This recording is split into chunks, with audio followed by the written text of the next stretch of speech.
ebisinga kansolo kwaga byogedde ze kyenjagala okwogera mu bulambulukufu nti kuno si kwozesa wabula kutulugunya bali mu kutulugunya Dr. Besigye n'abasibe bonna abasibwa mu bumenyi bw'amateeka singa teyabadde pressure wano mu Uganda n'okwetolola eggwanga n'okwetolola Africa Dr. Besigye teyandize mu kooti olwaleero kuba tebamwagala nga mulamu ensonga lwaki bamutadde mukomera mu mbeera gy'alimu njagala mujjukire nti omulamuzi oyo y'omusingiza yasindika Kakwenza Rukirabasajja mukomera mu kifo ky'omusindika mu ICU ng'ali bubi nnyo ye mulamuzi y'omu eyagamba nti enguzi y'omu parliament yali mu mateeka service award nti yali mu mateeka. That's the same judge that said the service award was legal.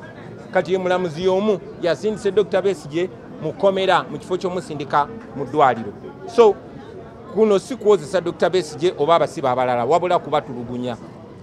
Nkibagambyeko nti teyandize olwaleero singa teyabadde pressure gye mwataddewo. N'olw'ensonga eyo nze njagala obbasaba mwenna gye muli mutekewo pressure tubebaza mwenna abeekalakasiza okwetoola East Africa ne wano mu Uganda temulekerawo kuba bano bawulira pressure yokka abatulugunya bawulira pressure fo kuva wano naffe n'abakulembeze abalala tugenda kuba n'okusaba ku kavule nga tusabira Dr. Besigye n'abasibe bonna abali mukomera mu bumenyi bw'amateeka ne nammwe tubasaba buli omu waali mu ngeri yonna gy'asobola atekewo pressure ku social media ku street n'awalala wonna kubanga bano bawulira pressure mwebale nnyo mwebalire ddala.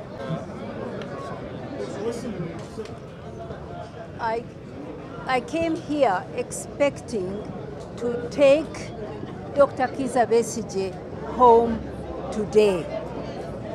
I'm devastated, but I'm not surprised.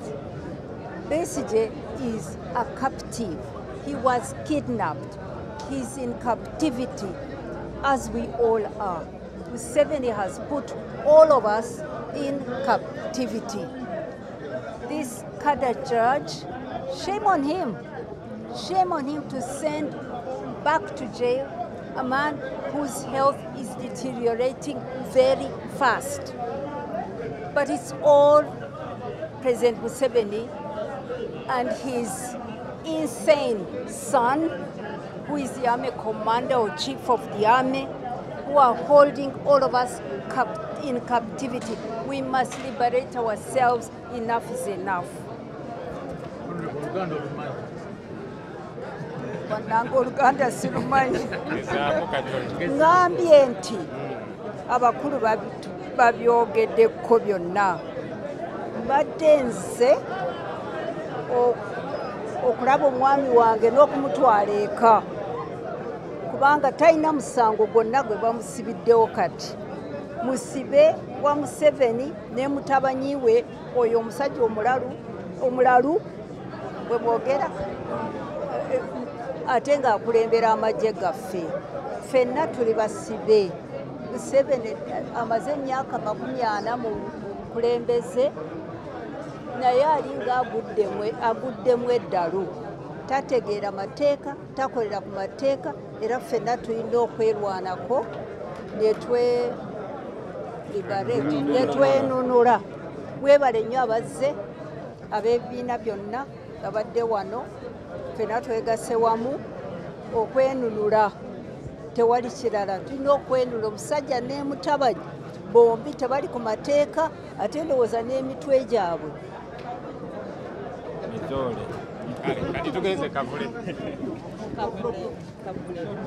Kakati tubadde mu kooti naye tugenda nevuunya ku mutima nti tubadde tusuubira nti olwaleero application ene ejja kuwulirwa. Okusooka mujjukira abadde bagifikisinze nga 25 omulamuzi n'atubeerera wa kisa n'akyusa n'agamba nti mujja olwaleero era ne kituwa essuubi nti bwe tujja olwaleero bw'anaamala okuwuliriza tufune decision ey'amangu.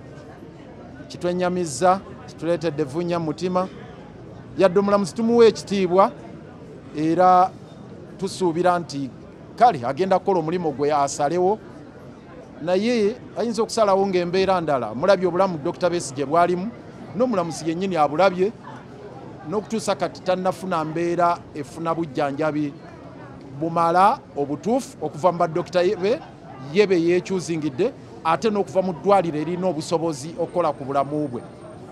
Ate nga tubalaze nti okuva nga 31 omwezi ogwa January tewali bano kye baali bakoze. Era olwaleero kyeyolese Lwatu nti ne bye boogera ebya transfant files bagenda zitwala mu civilian courts tebiriiyo.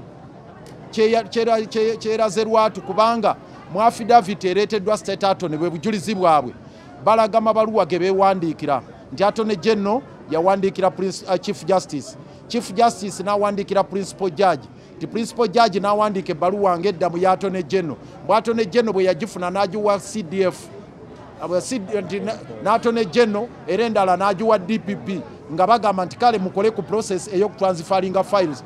Temuliimu n'akawaayiro n'akamu mu affidavit yaabwe we bagambira nti files zino tugenda zitransfaringa era ku lunaku bwe ruti.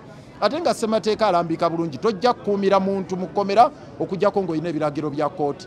Ekyo tuzze tukinnyonnyola enkya n'eggulo. Remand warrant yaggwako. Tebalina court order mpya.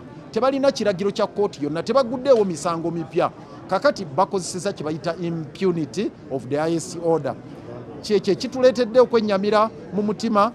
Omulamuzi atugambye tumuwandiikire olunaku olw'enkya tumusabe ddirwa n'atuwa ensala ye.